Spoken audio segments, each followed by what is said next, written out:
এবার ঈদুল আজহায় টানা 10 দিনের ছুটি। এ সময় রাজধানী ঢাকা অনেকটাই ফাঁকা থাকবে। ছুটির সময় চুরি, ডাকাতি ও ছিনতাই সহ নানা অপরাধ বাড়তে পারে আশঙ্কায় নগরবাসী। অবশ্য পুলিশ সদর দপ্তর বলছে, জানমালের নিরাপত্তা নিশ্চিতে নেওয়া হয়েছে সব ধরনের ব্যবস্থা। রাজধানীর বিভিন্ন এলাকায় চুরি ছিনতাইয়ের ঘটনায় আতঙ্ক বেড়েই চলেছে। দিনে ও রাতে ঘটছে এসব অপরাধ। দেশীয় অস্ত্রের প্রদর্শনীতে সৃষ্টি হচ্ছে ভীতিকর পরিস্থিতির। এসব ঘটনায় উদ্বেগ উৎকণ্ঠায় নগরবাসী। কুরবানির ঈদের লম্বা 10 দিনের ছুটিতে ফাঁকা ঢাকায় চুরি, ছিনতাই ও ডাকাতির মতো অপরাধ বাড়তে পারে বলে শঙ্কা নগরবাসীর। বাসা বাড়ি নিয়ে থুয়াইছি, বাড়িওয়ালা আছে, বাড়িওয়ালা দেখবো, বাড়িওয়ালা বর্ষায় তো থুয়াইছি। বাসা আছে, বাসার মধ্যে বাড়িওয়ালা আছে, বাড়িওয়ালা সব টেক কেয়ার করবে এবং তালামালা মারা বাড়িওয়ালা বলে আসছে। আমরা অফিসের মধ্যেই থাকি তো আমরা আমাদের নিশ্চিত কোনো সমস্যা হবে না।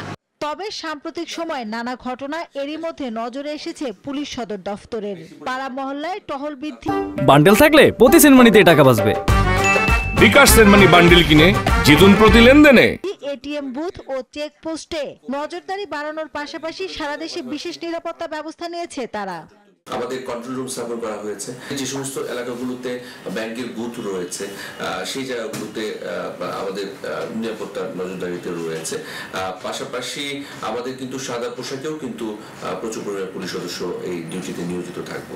নিরাপত্তা বিশ্লেষকরা বলছেন, নানা কারণেই দেশের সার্বিক নিরাপত্তা এখন হুমকির মুখে। খারাপ ধরনের লোক তারা পুশিং করে দেয়, সেটা অবশ্যই আমাদের আভ্যন্তরীণ নিরাপত্তার জন্য বড় ধরনের ঝুঁকি হিসেবে আসছে। এখানে যে বিচ্ছিন্নতাবাদী গোষ্ঠীর সদস্যরা তারা যখন ভিতরে আসছে, সেটা সমস্যার কারণ এবং আমাদের জাতীয় নিরাপত্তার জন্য এটা বড় ধরনের হুমকি।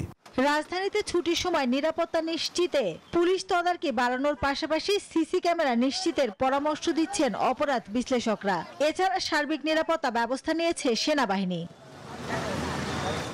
মাসুদা লাবনী, নিউজ 24, ঢাকা।